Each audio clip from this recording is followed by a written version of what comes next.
The 16th day of July 2025 it is. Good afternoon and welcome to Lunchtime News. My name is Njue. Lucy Maura is my colleague on the sign language interpretation.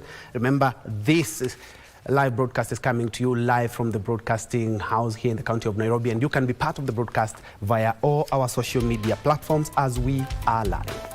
Straight to the news. Pathologists are yet to establish the cause of death of Julie Wangui, who allegedly died under the custody of police after her arrest in connection with Sabasaba protest in Nanyuki. Pathologists led by Peter Ndegwa, who was representing the Independent Medical Legal Unit IMLU, said the findings were inconclusive with detected bleeding in the brain but no signs of trauma. Hence, 2 more weeks are needed to complete the examinations on what caused the death of the 30-year-old woman.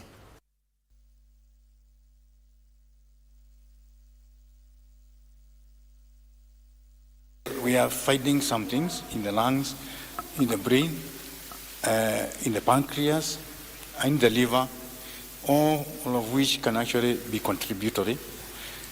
And specifically, there is bleeding in the brain, which doesn't look traumatic. You concur with the findings of the doctors so far. We await the conclusive findings in 2 weeks' time. I believe what they will tell us is going to be right, and the family will say yes, because that's what we are waiting for. So they gave us 2 weeks, so let us wait for that. We have been fighting so hard until right now I feel a little bit relieved because they are here, and they have worked on that body very well. A consortium of civil society groups working in the devolution and governance space is blaming systematic drawbacks for the slow implementation of devolution in the country. Speaking Wednesday in Nairobi, members of the Kenya Devolution Civil Society Working Group lamented alleged continued political interference in county governance and demanded full transfer and funding of all devolved functions. The group criticized what it termed as increasing trend of governors and members of parliament seeking funding from State House, hence undermining the very foundation of devolved governance. They have also called for the rejection of the National Government Constituency Development Fund Constitutional Amendment Bill, warning that such frameworks weaken oversight, erode public participation, and violate the Constitution. The group further called for an end to duplication of roles by the national government in key devolved sectors such as health, agriculture, rural roads, and water projects. Dependency devolution sought to eliminate, because when we are passing devolution laws, we thought that we've never seen people tripping State House with a begging ball to look for development. There is an omnibus bill that is stuck at the Attorney General's office that ought to unlock this process of transfer of function. It's been a year since that bill was drafted, and we don't seem to see any action in this direction. The court has ruled constituencies are not the development unit, yet attempt continue to review the CDF, which, number 1, violate the Constitution by creating a parallel funding. 2, it undermines devolution and separation of power. So as we demand the Senate to reject this bill outright.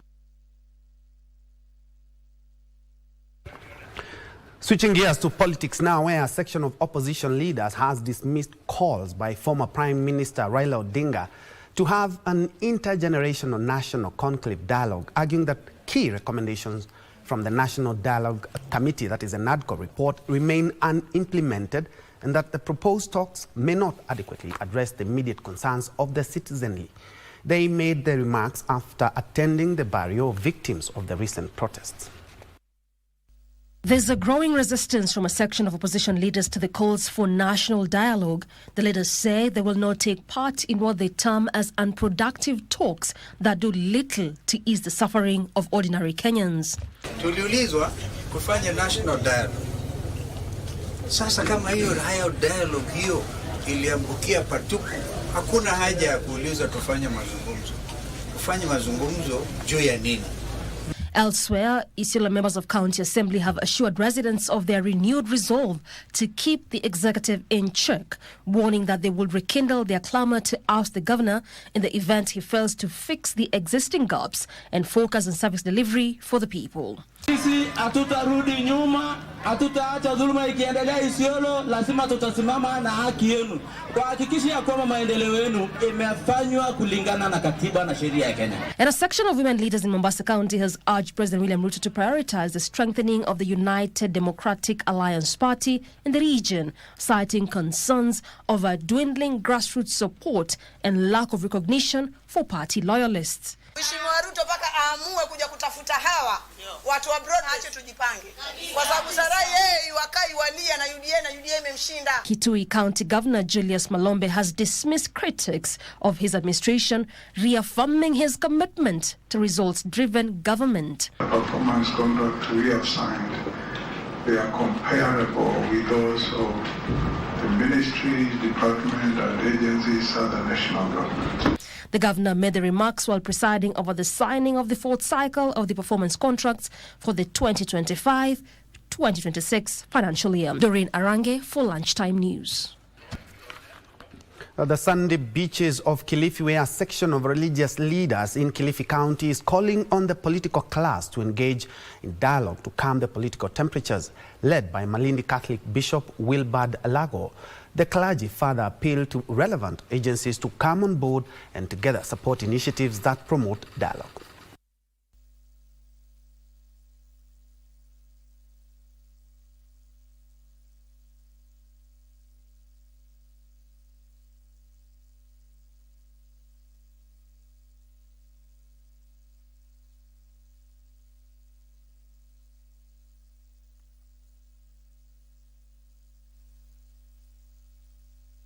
Wote ambao wanahusika, ningesema kwamba tupatie dialogue nafasi. Otherwise bila hiyo taifa letu linaenda vibaya. Nchi yenyewe iko katika hali ambayo haipendezi. Kisha utamke maneno kama hayo, ni we are fueling the already burning sprint. Hii nchi ya Kenya si ya mtu mmoja, ni yetu sote. Kwa hivyo tukitaka kuishi katika amani, lazima tufate sheria, tufate katiba.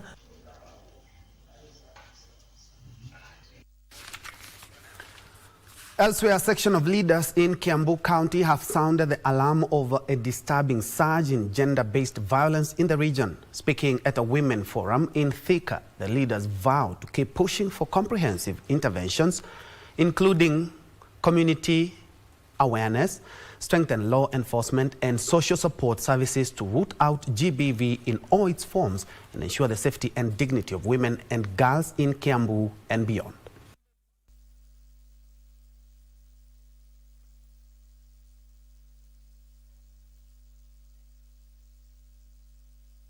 Kiambu ni mahali wa Kenya wote wanaishi, kabila zote wote tunaishi hapa Kiambu. Na kwa hivyo tumekuwa na hiyo shida sana hapa Kiambu, na tumekuwa na wakati mzuri kama huu, tukaenda tukaongea na president, na kwa hivyo akasema atatuwezesha wamama ambao wamechaguliwa na wale ambao ni nominated both in the Senate and the Parliament tuweze kutoka huku nje ili tuweze kuweka sensitization kwa wamama, ndio wale wanadhulumiwa waweze kujitokeza, wale watoto wao wanadhulumiwa pia waweze kujitokeza. Kama serikali ile kitu tungefanya ni kuingia kwa society, kuweza kwanza kuona, tujue ni nini chenye kinaendelea hapa. Alafu tutumie wale viongozi ambao tuko na wao, waweze kuingia kwa kila mboma, ndio tuweze kutoa dhuluma zote ambazo hazijulikani, kwa sababu ni watu wengi sana wako kwa mboma na hawajulikani.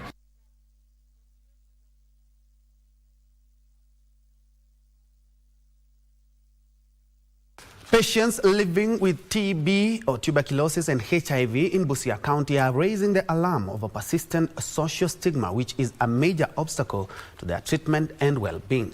Speaking in Matayos constituency in Busia County, stakeholders led by the Hope Community Support Group expressed concern over negative attitudes directed at patients. They are now calling on the government, authorities, non-government organizations and well-wishers to intervene by establishing support structures. Kwa upande wa jamii, familia zao, tunaona huyu mtu mwenye ameathirika na wenye hawajaathirika wale ndio wanatenga mwenye ameathirika.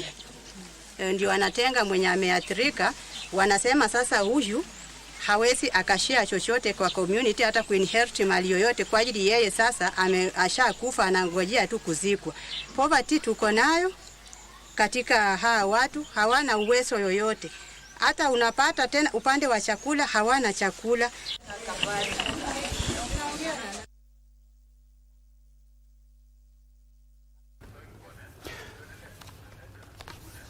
And for our next story, we cross over to the great county of Turkana, where Interior Cabinet Secretary Onesmus Kipchumba Murkomen is leading a multi-agency security team in Todonyang area, actually to beef up security following an attack on fishermen in the Lake Turkana, leaving scores dead while others are missing. The Interior CS is in Turkana County, say the government is working with the communities around to establish the identity and the whereabouts of the missing persons. Let's cross over and listen in.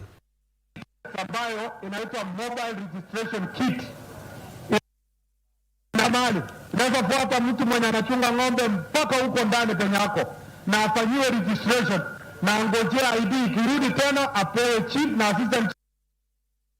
Tunataka katika mwaka huu, kabla ya mwisho wa mwaka huu, tukuwe tumesajili wote wale Turkana ambao hawana kitambulisho katika sehemu hii, ndio wapate haki yao ya kufanya mambo ya afya, kupata haki ya mambo ya uamuzi wao, pia waamue viongozi wanataka. Kwa hivyo sitaki kusema mengi, kwa sababu baadaye wakati mtakuwa nimesikiliza viongozi, wafanyakazi wa serikali, maofisa wa serikali ambao wako sehemu mbalimbali.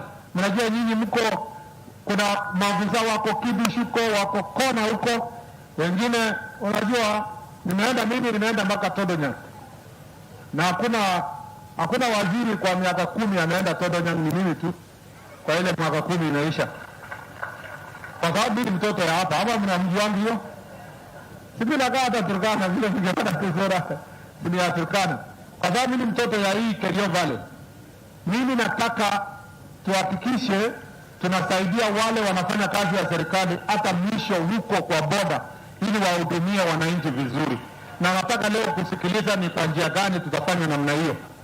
Nilikuwa naona kwa mtandao wengine wakisema ati ukituma uende kufanya kazi Todonyang, anasema anaondoka katika kazi yake. Because kuna watu waamini kwamba Todonyang ni Kenya, KBC ni Kenya, sehemu ya mwisho wa huko ni Kenya. Sasa leo lazima Turkana ipewe heshima yake, tusikilize mahitaji yake na tuone ni njia gani tutahakikisha services are delivered. Ndio sisi tukirudi huko Nairobi pamoja na wabunge tukifanya budgeting, some of the things we are going to hear from wananchi hapa, we can make sure that it's put in the budget and we can assist to make a difference in our country. We can protect our nation better if we can listen to our people better. Kwa hivyo sasa ninapenda kupeana nini baadaye, msiseme viongozi hawajaongea. Leo ni bottom up. That has been Interior Cabinet Secretary Kipchumba Murkomen there at Todonyang in Turkana County after a series of attacks on fishermen, and he is stressing that the government will deploy additional security in that area, and especially when it comes to Todonyang. Another thing he's mentioned is that he's urging residents to also work with the security agencies deployed there to curb the numerous attacks, especially in the Lake Turkana region. From Turkana, let's cross over to the great county of Kisumu, where Health Cabinet Secretary Aden Duale, together with PS Medical Services in the Ministry of Health, Dr. Ouma Oluga, are currently commissioning various medical equipment at the Jaramogi Oginga Odinga Teaching and Referral Hospital. Let's listen in. Is the insurance component, or what we call the health financing component. That is where we are telling people, Ingia SHA. Ingia SHA. How do you get in there? You dial *147#. You follow the instructions. You go to Huduma Center. You go to any health facility that is next to you. You go to a community health promoter. Those are 4 ways that you can use. Every village, every 100 households, there is one community health promoter. In this region, we call them Nyamrerwa, Okay? So these are people who can register you. You go to any Huduma center, you can be registered. You go to any health facility, you can be registered. You sit at home and just use your phone and dial *147, you are registered. So the mechanisms are so many, and we are very proud that here in Kisumu County, we already have 52% of the population registered. But registration gives you advantage to access two things: to access the primary health care fund and to access the emergency, chronic, and critical illness fund. It gives you the permission to access what we call tax funded. But there are some other services like those that will be offered here at Jaramogi Oginga Odinga, those that are offered in level 4, some that are inpatient, when you want to be admitted, some procedures that are paid for, 200,000, 300,000, the things that make people go to poverty. Those ones you have to now pay for it. You pay for it through what we call the Social Health Insurance Fund. If you are employed, the employer deducts 2.75%. If you are not employed, you go through what we call a means testing. Means testing is a mechanism that is scientific that just shows your economic status. Kama we ni mtu wa kuuza banana, it shows mtu wa kuuza banana anafaa alipe kiasi hii. Mtu wa kuuza machungwa kiasi ingine. Somebody else who does boda something else. So it is because we are all not equal. So it is very, very important that all of us understand that you have to pay for the Social Health Insurance Fund. So those makes three things: the primary health care fund, which is appropriated by Parliament; the emergency, chronic, critical illness fund, Parliament. Now we have 8 billion for emergency fund, and we have 13 billion given to all Kenyans. So if you have not registered, you are the one doing yourself a disservice, because you are supposed to access services for free, paid for by government, but you have denied yourself that opportunity. And we really want to work with the media. Please tell our people to register, because services in level 2, level 3 are all free, and level 4 in public hospitals at the outpatient, they are all free. They are already paid for by government. The president has announced this, the cabinet secretary has announced, and we are appealing to the fourth estate, to everyone, to tell wananchi this just by registration. But when you are admitted, when you want to go for surgery, please also go the next step. We are having two models in our Taifa Care. One is contributory, where you pay a little bit, and the tax fund, where the government meets you in the middle. So the government has already met you in the middle, 21 billion shillings. But then we also have to get a bit of contributions, because it may not be enough. Dialysis alone costs 7 billion shillings. Treatment of diabetes alone costs 48 billion shillings. If you look at all the diseases, it's around 550 billion. So we are saying, let's go halfway, come halfway. Let's all not go into poverty. So this is our Arambe model, to make sure every citizen has the insurance. So that is the first component. The second component is to make sure that all hospitals are digital.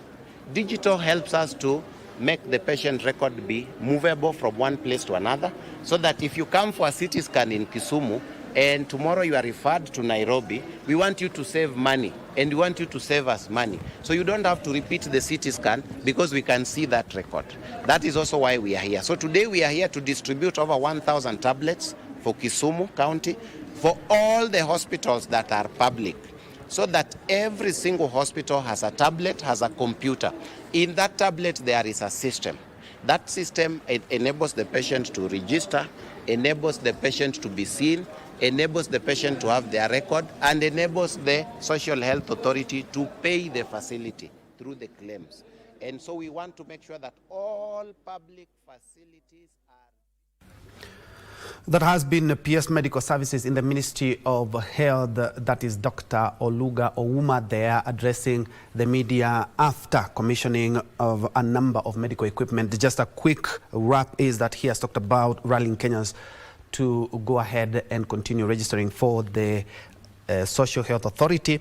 He says that you can even do it at the comfort of your home. Over 100 household every 100 household, we have one community health promoter, and also they have been able to distribute 1,000 tablets, which will be helping in the rollout of Taifa Care Health Management Information System. A little bit more on that will be Wycliffe Okech is currently on that beat. But still on health, Professor Sherif Emil, a pediatric surgeon from McGill University Faculty of Medicine in Canada, who is in a tour of the country, is urging Kenyan doctors to look beyond the country and seek job opportunities at cruise ships that pay handsomely. Professor Sherif says most Africans are now holidaying in cruise liners, and African doctors are in high demand, and Kenyan doctors should take advantage of the job openings. The medic was speaking at Coptic Hospital, where he has been undertaking capacity building for doctors at the facility. And in Africa, and that's why I think it's important when we do missions, when we offer humanitarian services, that we offer it as partners with Kenyan surgeons, surgeons from Africa, surgeons from Canada, surgeons from the US, surgeons from Europe, all working together. I think we're stronger together. We have more diversity together, and we can teach each other things that we will not learn if we're working alone.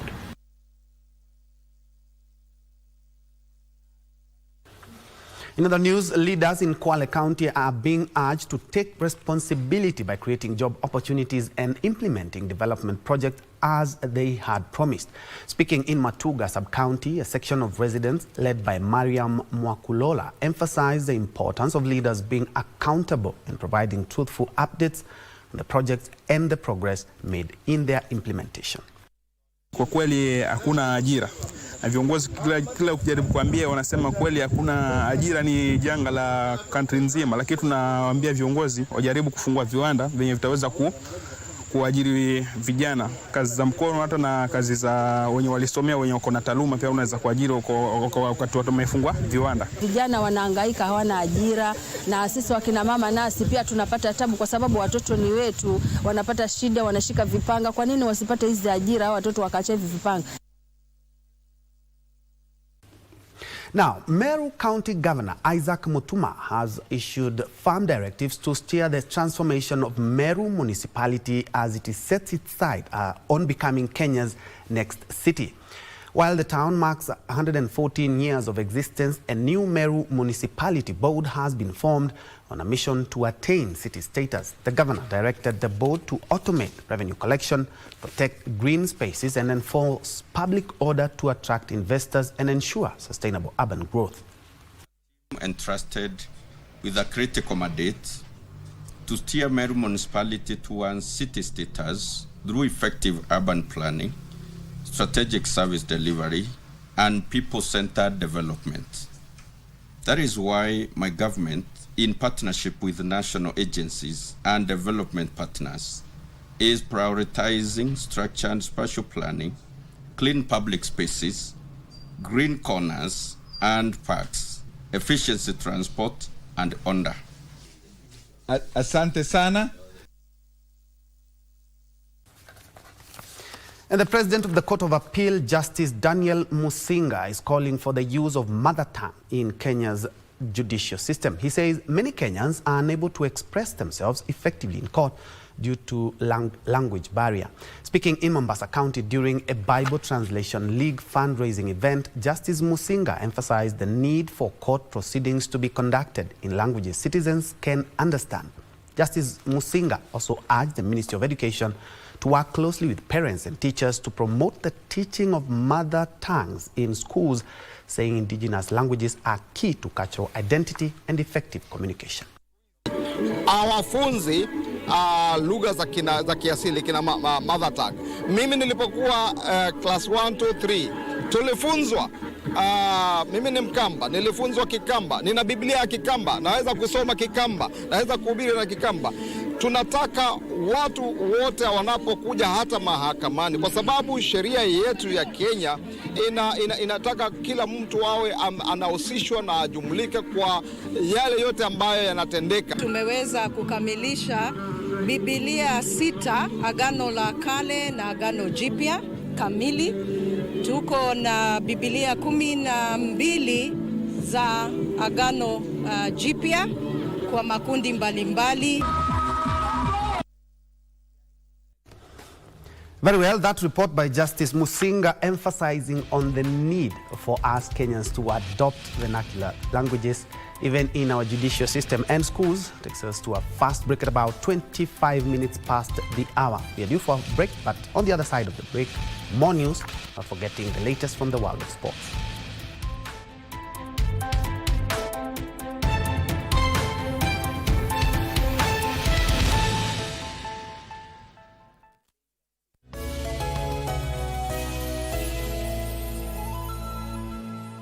Looking to advertise on KBC? KBC announcement services are now available on eCitizen. Visit kbc.ecitizen.go.ke and fill out the online application form. It's simple. 1. Complete the form. 2. Upload required documents. 3. Receive a quotation based on word count. And 4. Get notified via SMS when your announcement is ready. Please note, clearly indicate the type of announcement, service station, and all relevant details. 2. All applications must be made online only. Manual submissions will not be accepted. And 3. Announcements will air after news bulletins. For assistance, reach us on email ecitizen@kbc.co.ke or use our social media handles, Facebook, your Facebook account, and X at your X account. Or you can call us on 0723 892 654 or 0734 780 124. KBC announcements. Simple, fast, and digital.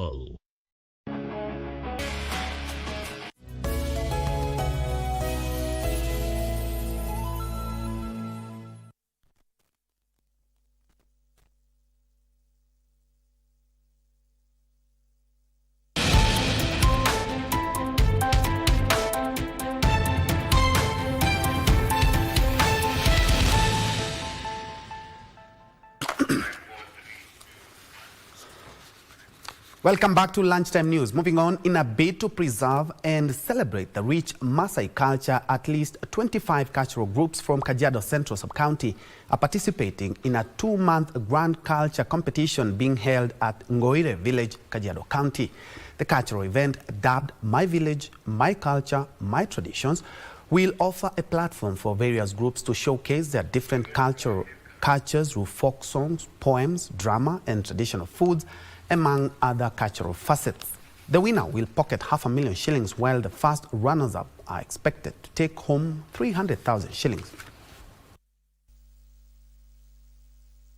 So hii ni reality show ya kushindana, wanashindana na ni nani anajua culture yake zaidi. So mshindi anatoka na 500,000 na wa pili anatoka na 300,000. So kwa kizungu inaitwa reality show. My Village, My Culture, My Tradition is a reality show whereby kutakuwa na inter-ward competition. Tunaangalia utamaduni haswa, vile mavazi, vile watu wanacheza, kama wanatupatia ile utamaduni ya zamani ya Kimasai ambayo siku hizi inaigwa na watu wasio wa Masai. Unajua hii culture yetu inatupatia ngazi tofauti tofauti ya jinsi ya kuwa na heshima katika jamii, uongozi, vile tunafanya kazi na jinsi ambavyo tunataka kuendelea mbele, kuchanganya the new way of life pamoja na ile culture yetu ya zamani. Tumekuja hapa kutoka huko Meto, tumefurahia kasi yetu wa Masai. Hapa tumefurahia sana Manyata ambaye anatukumbusha mila yetu wa Masai. Watoto wetu atakapokuja wakati ya nyuma pale watakuja kukuta kumbe wa Masai walikuwa na culture ya maana sana. Tension continues to rise in Kitui after the body of a middle-aged man was found dumped near the Kalundu River. The incident comes after a human body part was found in the same river last week. In Mumias Makunga location, a grade 2 pupil has died after being electrocuted on her way to school early morning today. These and other stories in our County News Roundup. Following the discovery of a body of a middle-aged man was found dumped near Kalundu River, residents of Kitui town are now calling on the government to beef up security in the area, noting the security situation continues to deteriorate. kupatikana kwa mguu na mtu ambaye amekufa leo. Watu mulisema na kwamba mtafanya investigation, na ni investigation mulisema mtafanya, lakini mpaka leo mulinyamaza. In Mumia's Makunga location, a pupil died early morning after being electrocuted. It is said that the grade 2 pupil who was headed to school stepped on a live power lines that were on the road. Residents have faulted KPLC for not addressing the issue speedily. Residents say the incident is not isolated. Naomba Kenya Power ichukulie jukumu, manake hatuna uwezo. And in Passive Village, Nyandarua County, residents are calling on the government to intervene as a colonial remnant built in 1942 is serving several villages as a police station, police resident, a reporting office, and holding cell for both male and female suspects. Kama ikiwezekana, sababu tuko na kiwanja ya kujengea hawa. Elsewhere in Nandi County, a section of activists and leaders have called on all government in the country to involve the youth in a dialogue before holding any national talks as one way to address the concerns raised by Gen Z. Tunataka kuambia kaunti zote kwamba kalishe chini vijana wenu wa Gen Z. Kisha mkishamaliza basi tunaweza kuwa na dialogue amba tunaweza kuwa na maongezi ya serikali ya juu. And in Siaya County, the county's Department of Health, in collaboration with the Kenya Snakebite Research and Intervention Center and the Kenya Institute of Primate Research, are working on a research aimed at reducing fatalities associated with snake bites in the area by producing antivenoms that are derived from local snakes and avoid the current one that rely on antivenom produced from Indian snake species. We want to focus our energy and our research on developing antivenoms that are from the Kenyan or the region's snakes. Finally, in Meru County, Meru municipality has celebrated its 114 years of existence by inaugurating the new Meru Municipal Board. The team is entrusted with a critical mandate to steer Meru municipality toward a city status. I'm directing the municipal board to establish and maintain green corners, mini parks, and tree-lined streets where our people can rest, breathe clean air, and reconnect with nature.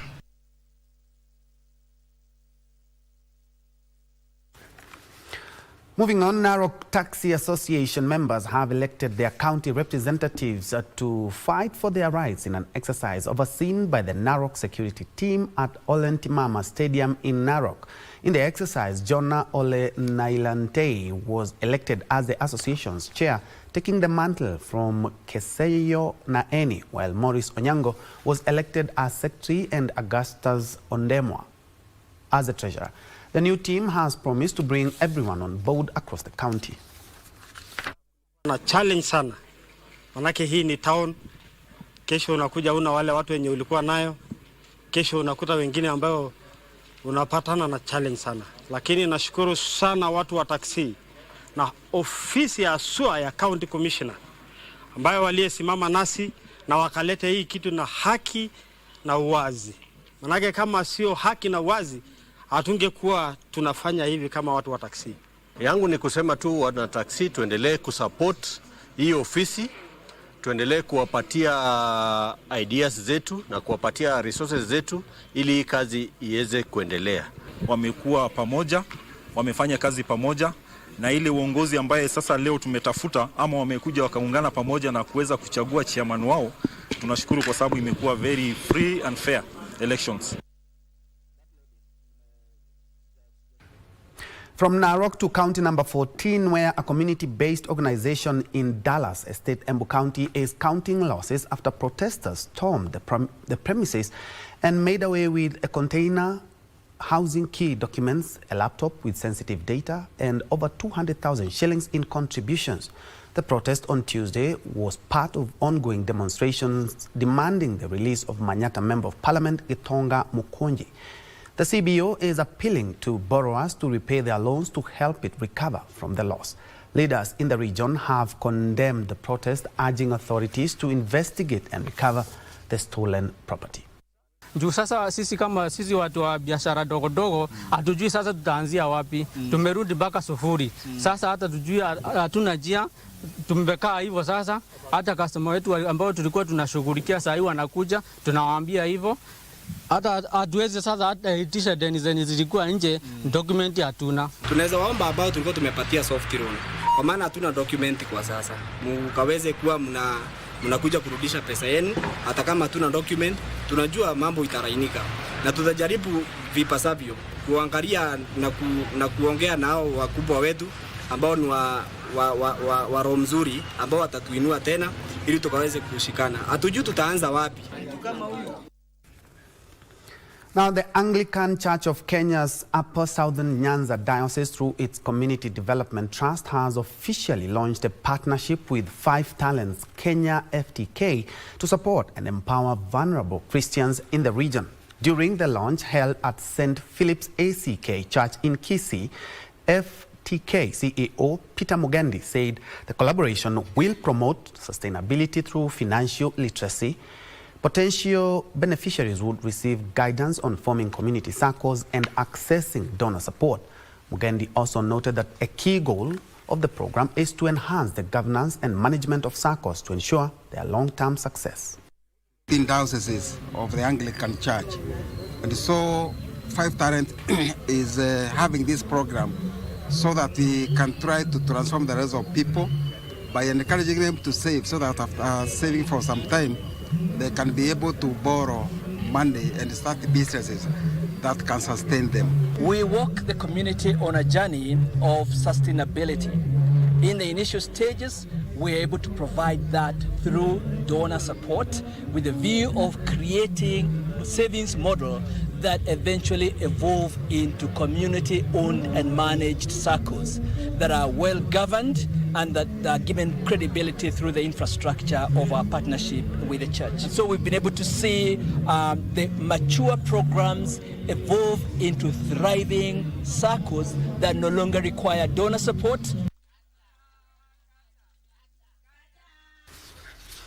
Residents of Busta Uhuru village in Njue Ridge Ward, Nyandarua County, are up in arms protesting substandard road work carried out by a local contractor on a 2-kilometer stretch of land in the area. The irate locals allege that the contractor had misused public funds by laying machine-cut stones instead of the standard hardcore material normally used by road-based layers, a situation that has made movement difficult. They now want the county government and relevant oversight authorities to intervene, audit the project and compel the contractor to rectify the shoddy works or face legal and financial penalties. Kuipelekea ili watu wa bodaboda wakuja washukue ni shida tupu. Hii imekuwa ni kazi ya hasara. Viazi yetu inatoka bei duni 1300, tena hiyo 300 inakatwa kwa sababu ya matinga kutoa hizo viazi huko chini. Hakuna lori ama kitu yoyote inaweza pitia hapa kwa hii barabara.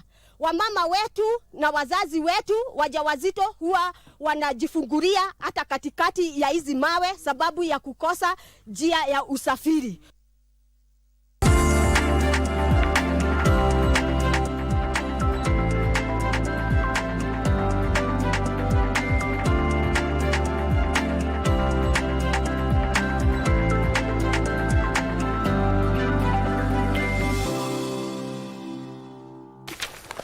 In business, the Micro and Small Enterprises Authority, in collaboration with SNV, is undertaking awareness forums focused on entrepreneurship, policies and available business support services across Kenya. The authority says the forums are critical in bridging the knowledge gap that often limits the potential of micro, small and medium enterprises, MSMEs. The SEED program targets early-stage entrepreneurs, particularly youth aged 18 to 35 years, and women by helping them establish and grow sustainable, inclusive and job-creating businesses. Of challenges, one being access to finance, access to markets, regulatory policies, and therefore with such forums, then we're able to give avenues to MSMEs so that they can understand how these are going to affect them and ideally to help them to become competitive. New Act will provide more opportunities, it will give more strength to MSEA, it will give MSEA more space on regulation, on formalization, and capacity building, and it will give us even opportunity to serve the medium, which we currently don't have. The governor is really focused in how we can be able to change the infrastructure of the MSMEs. We are building the iconic market, which is the 64 one. We are building the KIPES, and I think these are the opportunities youth can be able to take into, or considering into even the the many value additions which are available within the county. Elsewhere, local businesses eyeing growth in agriculture, manufacturing and infrastructure are being urged to position themselves for a share of 13 billion shillings trade finance facility targeting SMEs and corporates across Kenya and Tanzania. This follows the signing of a financing agreement between Standard Chartered Bank and British International Investment aimed at expanding access to working capital solutions for companies in the region. The facility will support businesses in priority sectors such as agriculture, food production, healthcare, manufacturing, and infrastructure, enabling them to import essential goods and grow their export capacity. Over its lifetime, the program is expected to facilitate more than 58 billion shillings in trade transaction volumes. We are excited about this because of this kind of partnerships. And one of the things that the bank we talked about probably 3-4 years ago is that we want to be bigger in partnerships. There are things we can do, and we do very well as a bank, originating.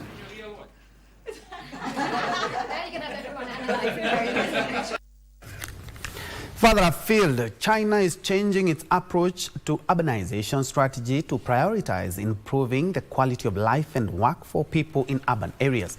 According to planning experts, the shift signals a new direction in the nation's urban development. More details next in our International Business Wrap. China's urbanization is advancing from rapid expansion to stable, quality-focused development, emphasizing the improvement and efficiency of existing cities rather than just growth in size. A historically agricultural nation, China's urbanization accelerated after the late 1970s reforms. Over a decade ago, its urban population surpassed its rural population, reaching 67% of permanent residents by 2024. Meanwhile, the U.S. Department of Commerce has reignited a trade dispute with Mexico, immediately imposing a 17% duty on most fresh tomatoes. This action terminates a 2019 agreement that had previously halted anti-dumping investigations. The department stated the agreement failed to protect U.S. tomato growers from unfairly priced Mexican imports, citing numerous calls for its termination, and aims to restore fair competition for domestic producers. On the other hand, Mexico's ministries of economy and agriculture deemed the U.S. decision unfair, arguing it harms both Mexican producers and related U.S. industries and consumers. Mexico plans to consult with the U.S. while simultaneously seeking new markets. Finally, Google has announced the world's largest corporate clean power agreement for hydroelectricity, committing to secure up to 3 gigawatts of U.S. hydropower. This move comes as tech giants, including Google, continue to expand their energy-intensive data centers. Concurrently, Google plans to invest $25 billion in new data centers across Pennsylvania and nearby states over the next 2 years. The company aims to extend this clean power initiative beyond these initial sites to other areas of Mid-Atlantic and Midwest.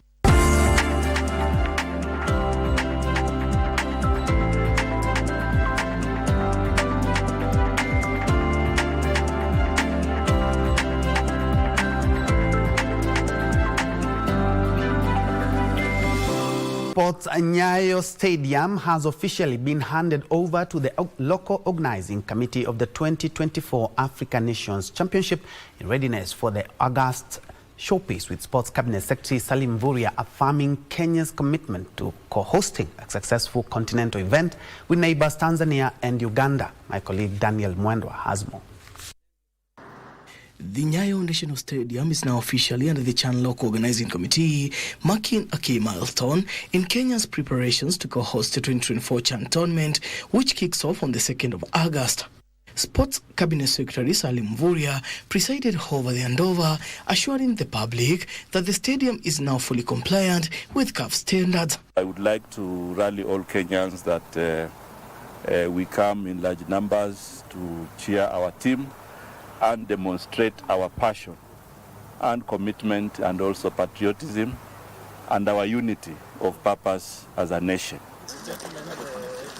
Also present at the handover were Defense Cabinet Secretary Soipan Tuya and Parliamentary Sports Committee Chairman Dan Wanyama, who are pushing for long-term benefits for local athletes, with policy frameworks being advanced to ensure tournaments like CHAN leave a lasting legacy beyond infrastructure. We are looking forward to a very beneficial season, a season where we will demonstrate talent, a season where we will also inspire the local tourism and international tourism, a season where many of our economic enablers will be inspired, and therefore it will be important that as Kenyans we reclaim our profile in continental and global football through this tournament. Tuya confirmed that the Kenya Defence Forces will play a vital role in logistics and emergency response through the month-long tournament. We are known all over the world because of the athletics sphere, but here is a moment for us to really inspire our players, to support them, to support our footballers to the next level, as well as the other sports that will be supported by the infrastructure that we have been able to deliver collaboratively. The CHAN tournament, featuring top home-based talent from across the continent, will run from the 2nd to 30th of August, with matches set to be broadcast live on KBC Channel 1. For Lunchtime News, I'm Daniel Mwendwa. The inaugural Sekafa Beach Soccer Championship, which had been scheduled to kick off today in Mombasa, has been called off. The tournament was postponed following a request from the county government of Mombasa and relevant national government authorities. According to Sekafa Executive Director Auka Gasheo, who added that the new dates will be communicated later after consultation with their partners. The inaugural Sekafa Beach Soccer Championship was scheduled to kick off today till Sunday in Mombasa, featuring host Kenya, Tanzania, Seychelles, Uganda, Burundi, Malawi, and Zanzibar. The tournament is aimed at developing the sport in the region, as well as giving a platform to national teams to compete at a high level.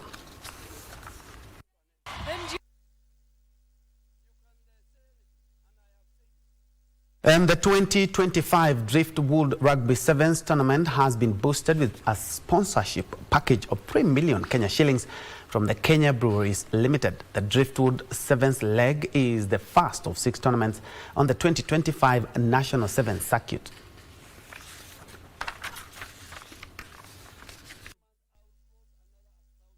The Driftwood Sevens tournament, which is scheduled to kick off from the 26th to 27th of July at the Mombasa Sports Club, has attracted elite teams from across the country, including defending champions Kenya Harlequins.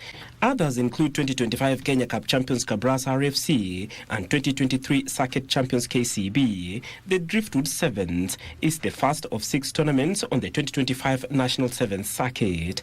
Meanwhile, more than 600 boys and girls aged between 9 and 18 years old gathered at Tatu Primary School in Tatu City for the Stuart Dorset Memorial Rugby Tournament.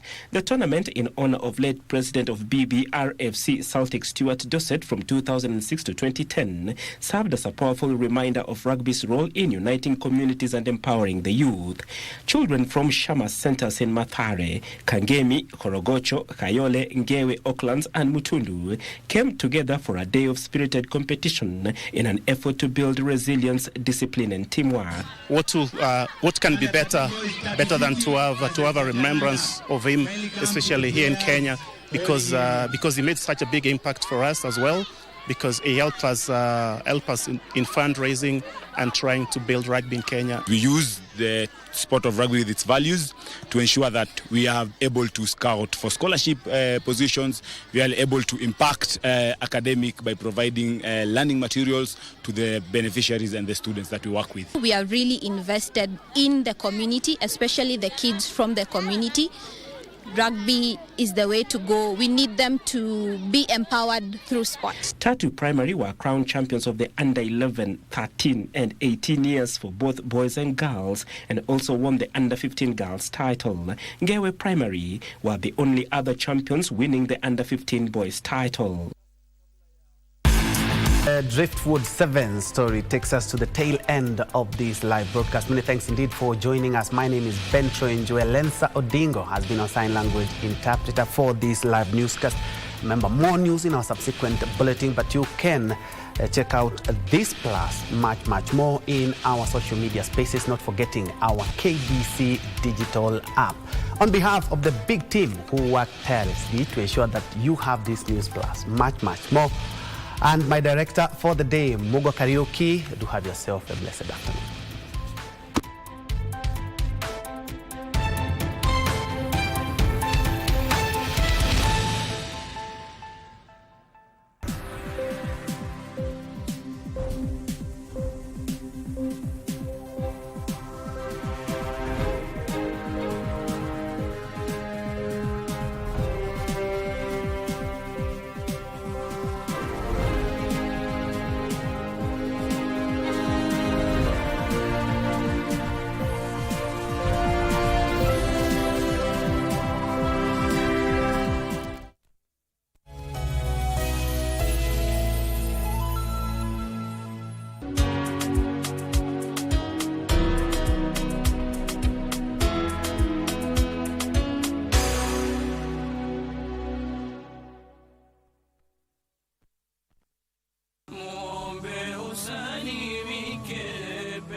Usemaji wa uongo ni jambo ambalo limepigwa vita katika Uislamu, ila kuna mambo ambayo yanaweza kupelekea kuweza kuficha ukweli.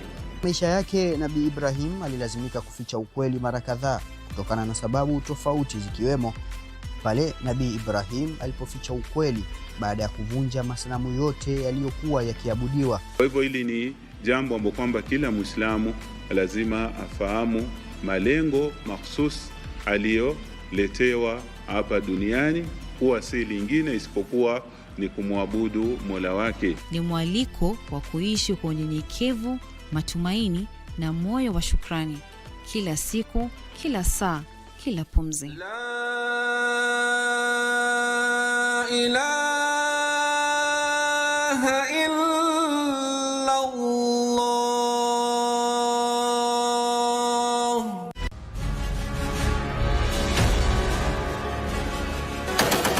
the men and women in boots. They are commanded to defend and protect the sovereignty and territorial integrity of the Republic of Kenya. Their bravery knows no limits. Make a man go through the wall without breaking the wall. Laziness, it is not in our vocabulary. But what are their stories, their tales? Military Tales, every Saturday at 9 p.m. with Njue.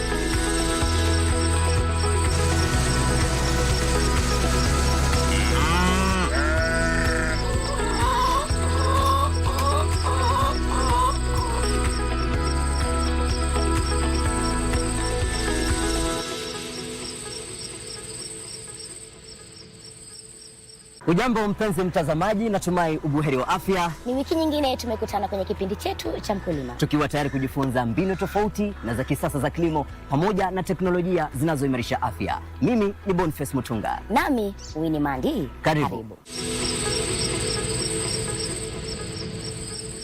Mtazamaji wa kipindi cha Mkulima, wiki hii tumetembea katika gatuzi la Kiambu ambapo tunakutana na mtaalamu pia mkulima ambaye anafuga kuku na pia amejiingiza katika kutengeneza pamoja na kuleta mabanda ya kuku, ambapo anafanya vizuri sana katika sekta hii. Tungependa tujue safari yake na pia kwa nini mkulima hamie katika mfumo huu mpya. Karibu sana Claire. Yes. Hujambo? Sijambo. Hongera sana kwa kazi ambayo unafanya. Ni nzuri na furahia ambacho umeweza kukifanya hapa. Asante sana. Jikaribishe kwa mtazamaji na ujieleze unafanya nini na ulianza vipi. Mtazamaji, jina langu ni Claire Njue na mimi ni mkulima wa kuku na pia nauza cages. Nilianza ukulima wa kuku 10 years ago. So nimekuwa nikifanya hii ukulima wa kuku, ufugaji wa mayai, na pia kwa wakati huu nimeingia kwa kulimia watu kuku na wapatia kuku yenye inaanza kutaga. Sawa sawa mtazamaji, umeweza kusikia yote. Kwa hiyo tunaingia sasa ndani tuweze kujionea. Alafu naomba usalie papo hapo. Ni siku ya kujielimisha mengi, kwa hivyo usiondoke. Claire, yes. Hongera sana kwa pia kazi ambayo unafanya hapa. Ni kazi ambayo inapendeza na pia kwa vijana wanavutiwa zaidi kuona kazi kama hii. Tuambie ulianzaje safari ya ukulima wa kuku? So hii safari ya ukulima wa kuku nilikuwa employed. Actually nilikuwa employed for 20 years. So bado nikiwa pale katika nimeajiriwa, nikaanza tu kama side hustle. So nikaanza kuweka kuku na nikaanza kuweka kuku kidogo kidogo, hii teknolojia ya cages ikakuja. Alafu nikaanza biashara ya kuuza cages na bado nalea kuku. So nikafanya hiyo biashara for like miaka 5. Wow. Niko employed na bado nafanya hii biashara. And then wakati wenye niliona sasa hii biashara inanipatia mshahara. Imeshika, nikaacha kazi. Nikaona sasa wacha niendelee na ufugaji wa kuku. So nimefuga kuku for 10 years. Miaka 10. Miaka 10. Na siwezi regret, ni biashara mzuri. Yeah. Ni kati ya changamoto gani ambazo umekumbana nazo katika uleaji wa kuku hapa? Changamoto ni ukilea kuku usipolea vizuri inaweza kufa. Kama sasa nikiwa venye nilianzia, nikiwa beginner, ulikuwa unapata haujashika vizuri ama ujui mambo ya kuzipatia dawa. So unapata kama kuna ile outbreak ya ugonjwa imekuja. Kuku zako zinakuwa gonjwa. So ni ile tu experience yenye pengine hauna, we ni mkulima mchanga. So hiyo wakati hizo miaka za kitambo nilikuwa na hizo changamoto, lakini kwa sasa hivi tumejua mambo ya kupea dawa, kufuata program vizuri. Wacha tuingie moja kwa moja katika mambo ya magonjwa ambayo yanaathiri kuku. Hiyo vaccination inaanzaje? Unaanza na kuoda kifaranga kutoka kwa hatchery. So kuku kifaranga ya day old wana vaccinate kutoka pale kwa hatchery.